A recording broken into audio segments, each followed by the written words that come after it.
Okay, we'll stick with redistricting now. My next guest was the assembly sponsor of the bill to end prison-based gerrymandering. Hakeem Jeffries represents parts of Brooklyn, and he is one of the biggest advocates for redistricting reform at the Capitol, in part because of your personal experience, right? So welcome again. Thanks for having me. It is my pleasure. So, okay, here, your personal experience, I should just explain in case people don't remember, is that you got redistricted out of your own district. Absolutely. I went to bed in one assembly district. I woke up, I was in a totally different one. Right. So you know about how important an argument this is.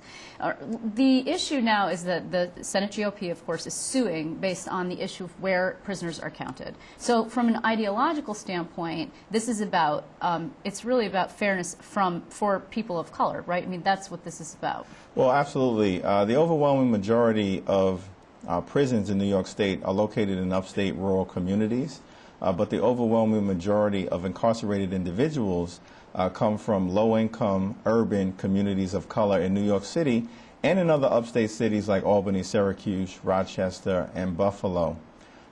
When incarcerated individuals have traditionally been counted as residents in their counties of incarceration, that really is a violation of the one person, one vote principle, and it's undemocratic. Incarcerated individuals can't vote. They don't participate in local civic affairs.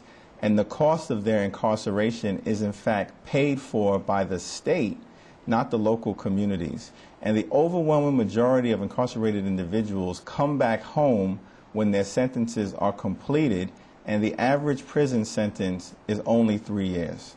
So their argument also is that if, in fact, you have representation at a place that you're not technically living in the long term, unless you're doing a very long sentence, and this person who is elected to represent you is, in fact, not representing your interests because, generally speaking, they trend more conservative, towards the more conservative side. I mean, that's the argument in favor of making people sort of be counted where they were last residing and where they will likely go back to. Well, absolutely. There's a fiscal fairness argument as well, that the average prison sentence, as I mentioned, is only 3 years. The overwhelming majority of incarcerated individuals go back home to those low-income urban communities of color.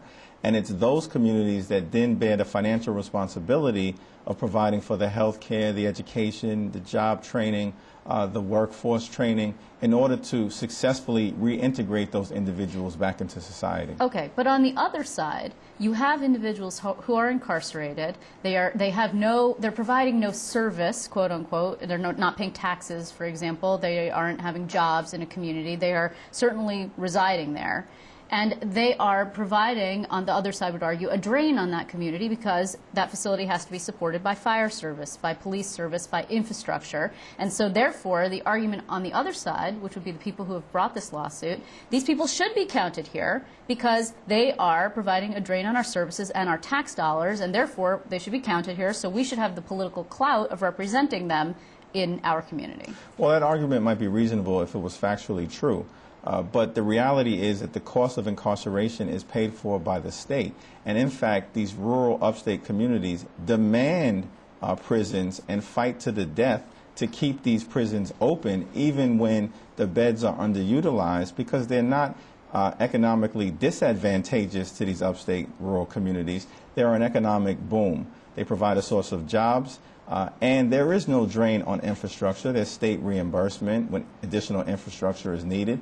And oftentimes when the prisons have been built, the infrastructure that was built to support those prisons also has tangential benefits for the surrounding communities. So the argument that these facilities, correctional facilities, are a drain on the local economy is just belied by the facts. Every year the Senate majority comes to Albany determined to defend the presence of correctional facilities in their communities. Yeah, but really, who could blame them, Assemblyman? Because it does help from a political standpoint, moving away from the ideology. And I think there are people on both sides who have very strong ideas about the ideological or the philosophical argument of fairness here.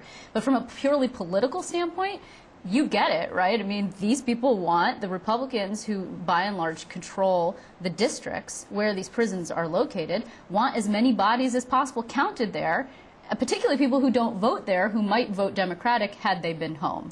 Well, it's ironic that in one of the first paragraphs of this lawsuit, it charges that changing inmate-based gerrymandering in New York State was unconstitutional because it's a form of political gerrymandering.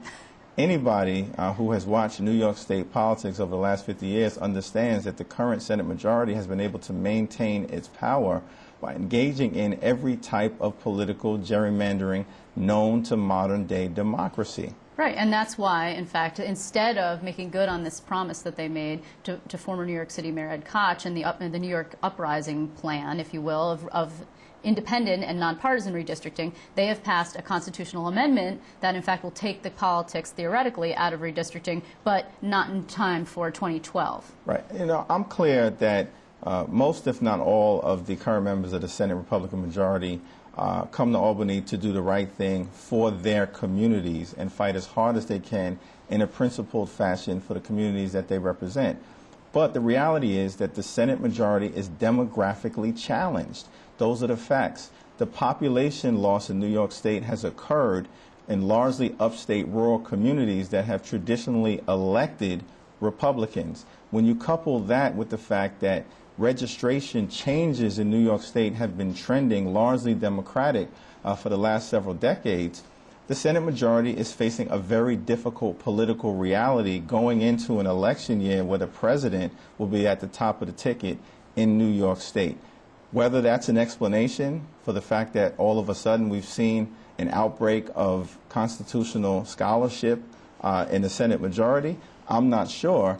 But the political reality is one that is very difficult for the Senate majority. Okay, well, and also we should note that Western New York, which is the Buffalo area, which is also very Democratic, although perhaps more conservatively Democratic than New York City, say, is where the largest percentage of population loss was, and that's the city of Buffalo, represented largely by a Republican. Now, the senator, it's Mark Grisanti, a former Democrat, and he doesn't have a prison in that particular location. However, it's true that the upstate general area from the North Country, Central New York, et cetera, is losing a lot of population. So now we've talked about the political argument and the ideological argument. Here's the other wrinkle that's really fascinating, the constitutional argument vis-a-vis extenders.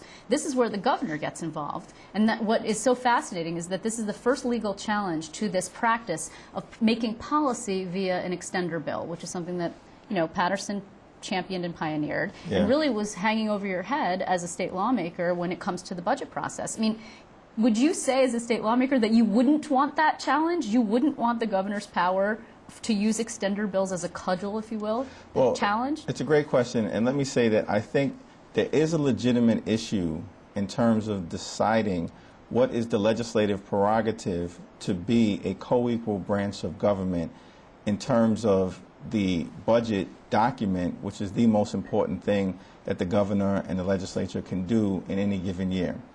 But this lawsuit is actually not the appropriate vehicle for that challenge for a variety of reasons, but one, which is the most important, that the change to inmate-based gerrymandering was not done in an extender bill that was forced upon the legislature as a take-it-or-leave-it choice.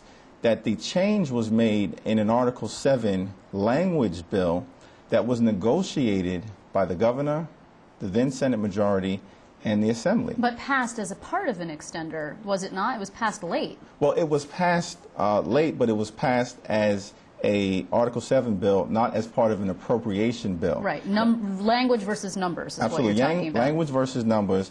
And it's the appropriation bill which has centered on the fight around Silver v. Pataki and whether the legislature has an ability to amend an appropriation bill or that the governor can simply force that appropriation bill on us. The last area here is that we've seen the governor today suggest that perhaps the state attorney general is not the correct person to defend this. And the reason being, the state attorney general, Eric Schneiderman, formerly a senator from Manhattan, a pretty liberal guy, was a champion of this particular change of counting prisoners in their former locations, their former addresses. So the governor now comes out, sort of apropos of nothing, and says, maybe he's not the appropriate guy. What do you make of that? Well, I haven't spoken with the governor directly on this issue, and I'm always interested to hear what he has to say on a given set of issues that affect the people of the state of New York. But I do believe that Attorney General Schneiderman has the legal obligation as Attorney General to defend the constitutionality of a state statute or law that is being challenged. But even one that he had a personal hand in creating, he had a personal hand in crafting this legislation. Well, again, it was done in the context of the budget, and so it was essentially done as an agreement by the entire Senate, by the entire Assembly, as well as the governor. He was a tremendous champion on that issue, and this is a matter of public record.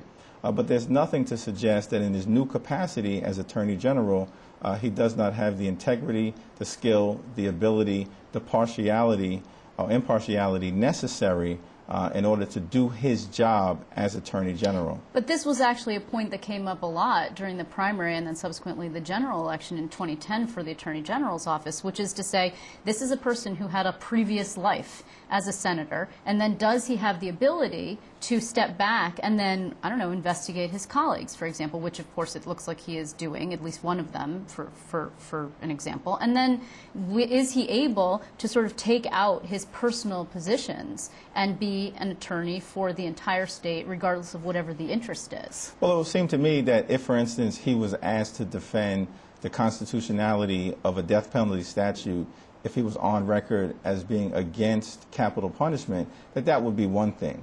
But in this particular situation, where he's being asked to defend the constitutionality of a law that he supported in his legislative capacity, I don't think there's anything inconsistent there or anything to suggest that his office can't conduct itself with the professionalism that we saw under Attorney General Cuomo, under Attorney General Spitzer, or others in this great tradition of the office that we've had in New York State. Well, right. I mean, there is so far not, we should be clear, not a push for him to formally recuse himself, which he has done in other points, and previous attorneys general have also done in the case of the death penalty, for example, or something that they really have a personal conviction about. So this is still unfolding, and we will be seeing what happens with it. In the meantime, I want to thank you, Assemblyman Hakeem Jeffries, for being with us. Thank you.